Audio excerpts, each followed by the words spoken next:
وجهد إمكانكم أيضا تركزون على أن الله يسمع ويرى وأنك بين يديه. أسأل ربي بحق صاحب الزمان عنده عجل الله فرجه الشريف أن يمن علينا جميعا بالإجابة، وأن يقبل علينا بوجهه الكريم ويمد لنا يد العون. فحاول بقدر إمكانك أنه بس أنت وربك تعيش هذه اللحظات، فقط أنت وربك. حاول جهد إمكانك يحضر قلبك، اتمعن بالكلمات. أنا ما أقرأ الدعاء إلا أهيئ نفسيتك كاملا، يعني تتهيأ. وهذه تجربة، لأول مرة نقرأ الدعاء، ولأول مرة في حياتنا نقرأ بهذه الكيفية وبهذه الصورة، ولعل الله عز وجل يجعلها تجربة ناجحة إن شاء الله، سنة حسنة لنا وللذين من بعدنا. حاول تهيئ قلبك وتتصور نفسك أنك على فراش الموت، وأنك تحتضر، وسينقلونك بعد قليل إلى دكة المغتسل، ومن بعد المغتسل إلى القبر. تصور حالاتك بينك وبين ربك، بس أنت وربك، أي إنسان لا تدخله، أي مخلوق لا تدخله. أعوذ بالله السميع العليم من الشيطان الرجيم. اللهم صل على محمد وآله الطاهرين. شلون بيا وثقل وزن حسابي، وانت راس من المعاصي كتابي. شلون بيا لو قرب من الأجل، وقد سمع الموت ولساني ثجايل، وظلت عيوني تدير على الأهيال، تشوفها تهل الدمع لمصابي.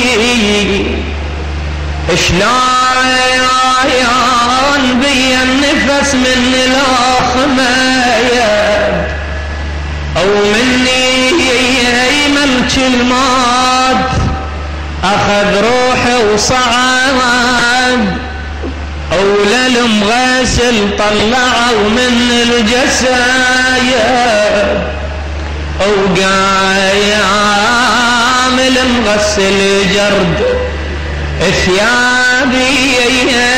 شلون بيا بجفن لو لفوني، أو للقبايا رقب الغسل شالوني، أو نزلوني بحفرتي، أو نزلوني بحفرتي، أو نزلوني بحفرتي واروني. شلون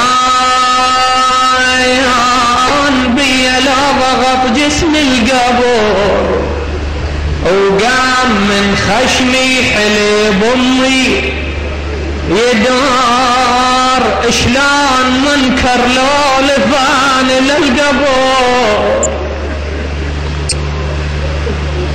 شلون منكر لو لفاني للقبر، وقام ينشد بيش قضيته العمر.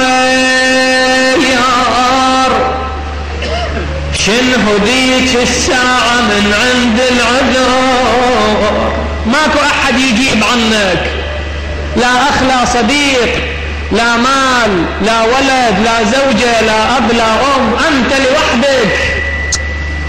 هيئ جوابك من اليوم، هيئ جوابك لتلك الليلة لسؤال منكر ونكير. شلون بيا مننفرد بأعمالي، والذنوب تصير كلها قبالي.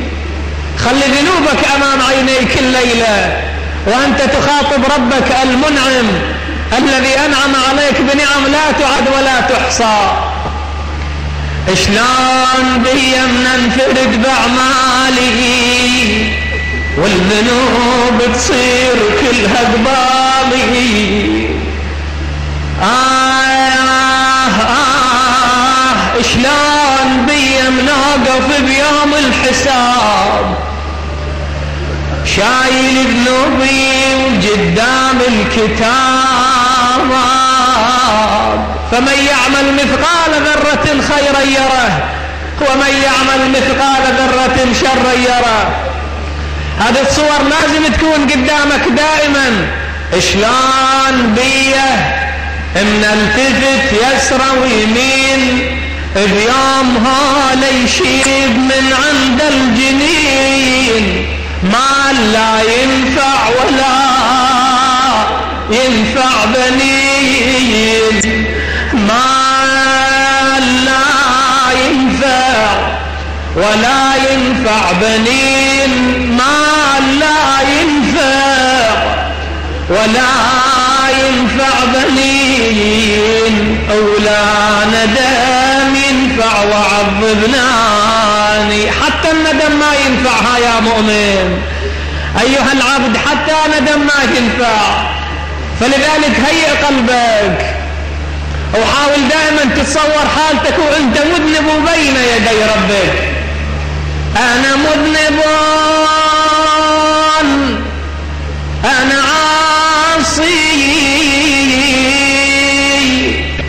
انا مجرم، انا مقصر، انا جاني.